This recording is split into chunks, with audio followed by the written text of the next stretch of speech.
semaines d'infos dans le Grand Lille. 7 jours, 7 minutes. Bienvenue à tous. On fait tout de suite un tour de l'actualité de votre région en 8 minutes.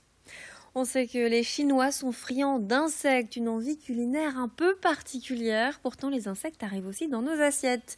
Certains restaurateurs ont déjà testé ces produits un peu originaux, mais désormais, ce sont les supermarchés bio qui se lancent.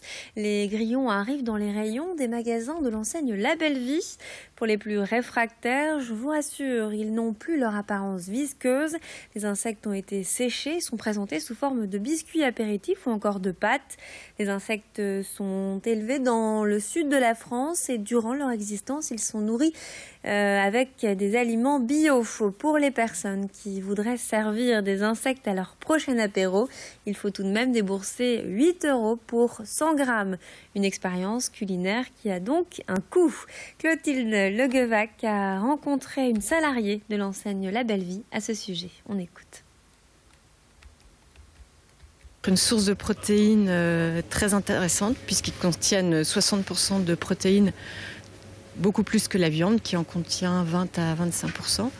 Donc l'intérêt, c'est un apport protéinique. Et on sait très bien qu'actuellement, la planète ne peut pas avoir autant d'élevage intensif et d'élevage en bio. Bon, c'est mieux, mais ça génère quand même beaucoup de pollution. Et il y a un rapport de la FAO qui incite les pays industrialisés à développer la commercialisation d'insectes. Vous avez envie de fabriquer le vêtement de vos rêves, vous l'imaginez parfaitement, mais vous êtes incapable de le créer vous-même. Eh bien, Isabelle Masson vous propose son aide. Depuis 2 ans, cette passionnée de couture a lancé les cafés couture. Le principe, vous vous rendez dans son atelier avec votre tissu et Isabelle vous aide à confectionner votre vêtement dans une ambiance conviviale autour d'un petit café. Des machines à coudre et le matériel nécessaire sont à votre disposition. Isabelle a déjà engagé 2 personnes pour l'aider, dont Fred, un couturier amateur révélé par l'émission Cousu Main diffusée sur M6. Les cafés couture sont ouverts à tout le monde, même aux plus petits, à partir de 6 ans. Nos journalistes ont rencontré Isabelle Masson, la fondatrice de ces ateliers. On écoute. J'habite Roubaix depuis 4 ans. Je suis tombée vraiment amoureuse de Roubaix et ça me semblait quand même la ville idéale puisque historiquement, ça reste comme la ville du textile et de la couture. C'est une ville où on a quand même 4 magasins de tissus. Donc, je ne voyais pas mettre un atelier de couture loin des magasins de tissus. Il faut que les clients, elles n'ont pas de tissus. Certaines arrivent ici, elles ne connaissent rien à la couture. Donc, il leur faut des tissus. Donc, comme ça, on peut les accompagner dans les magasins qui sont à proximité. Améliorer le bien-être au travail, c'est l'objectif de la société Wood Immobilier, entreprise qui crée du mobilier de bureau innovant, plus confortable. À travers notre reportage, nous avons découvert 2 produits. Le siège climat, le premier siège auquel a été intégré un système de climatisation. Il procure donc du frais en été, de la chaleur en hiver. Il a déjà été testé par les employés de la marque de prêt-à-porter H&M en Belgique. Et le bureau Walk, sa hauteur est réglable, mais l'innovation principale, c'est son tapis roulant. Tout en travaillant, le salarié peut faire de l'exercice. Un système pour se dégourdir les jambes et éviter les contractions musculaires dues à la position assise. Idil Gunal a rencontré Romain Dupire et Bruno Maillet, les 2 hommes qui se cachent derrière ce matériel innovant. On écoute. Le siège climat de chez Clubber, au-delà de tout le savoir-faire ergonomique qui a été apporté dans le siège, dispose d'un système de climatisation qui se trouve sur le côté de l'assise. L'idée, c'est de gérer sur 2 intensités, chaleur et fraîcheur. On trouve une batterie amovible qui s'enlève aussi simplement que celle d'un téléphone portable. Et très facilement, on va pouvoir le réenclencher et on entend le système qui redémarre, un système qui est d'ailleurs assez silencieux.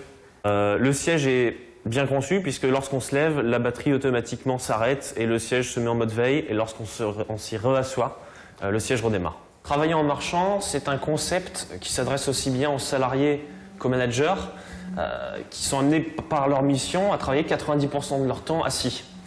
Et l'idée du walk, c'est de proposer une occasion de se dégourdir les jambes tout en travaillant. Et ça a le double effet de réoxygéner le corps de se dégourdir, donc d'augmenter la productivité. Et la finalité, c'est de lutter contre les troubles musculo-squelettiques. Alors là, je me déplace à 1,4 km/h. L'idée, c'est d'apporter une vitesse de marche suffisamment basse pour que je puisse encore me consacrer à une activité intellectuelle. Et donc, produire un travail.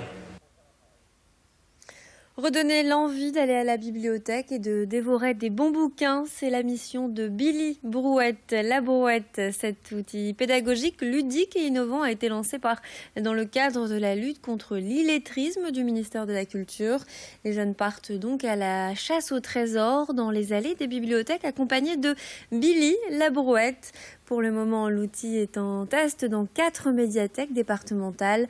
En avril, elle devrait être proposée à plus grande échelle. Explications et images à ce sujet au micro de Louis Caillé. Le rôle du bibliothécaire est très intéressant parce que nous, on s'était juste dit, bon, mais ils vont aller interroger le bibliothécaire pour trouver le livre.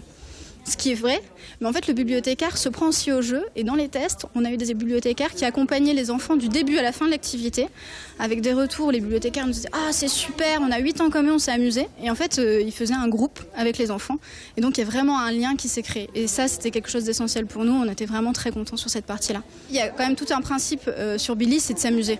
C'est ce qui passe en priorité. Donc par exemple, un enfant qui réussit pas une mission, c'est pas grave, on lui en met une autre et puis c'est tout, c'est pas un souci. Donc quand ils sortent de là, déjà ils sont beaucoup plus concentrés sur ce qu'ils ont fait, mais ils sont aussi très très contents, ils se sont amusés pendant 1 heure. Quand ils vont arriver, on va leur donner une mission. La mission va consister à devoir retrouver la couverture du livre dans un premier temps. Une fois que c'est fait, il faut retrouver le livre dans la médiathèque. Et là se pose le problème de on ne connaît pas la médiathèque, on ne sait pas comment c'est rangé. Et donc l'enfant va aller solliciter la bibliothécaire. Ça, c'est une étape très importante parce que ça crée un vrai lien humain à la fin, ce qu'on a pu voir sur les évaluations et les tests. Une fois qu'il a trouvé le livre, à l'intérieur du livre, il y a une petite fiche mission qui va être chercher une information type trouve le nom du père de Falbala, page 23. Une fois qu'ils ont réalisé cette activité, ils vont aller faire valider la mission auprès de l'animatrice, qui va leur dire si c'est bon ou pas, et qui va les aider s'il y a un souci, et qui va ensuite valider leur diplôme. C'est la fin de notre édition. La rédaction vous souhaite une belle journée de Toussaint. Et tout de suite, votre météo avec Clotilde Le Guevac. Restez avec nous.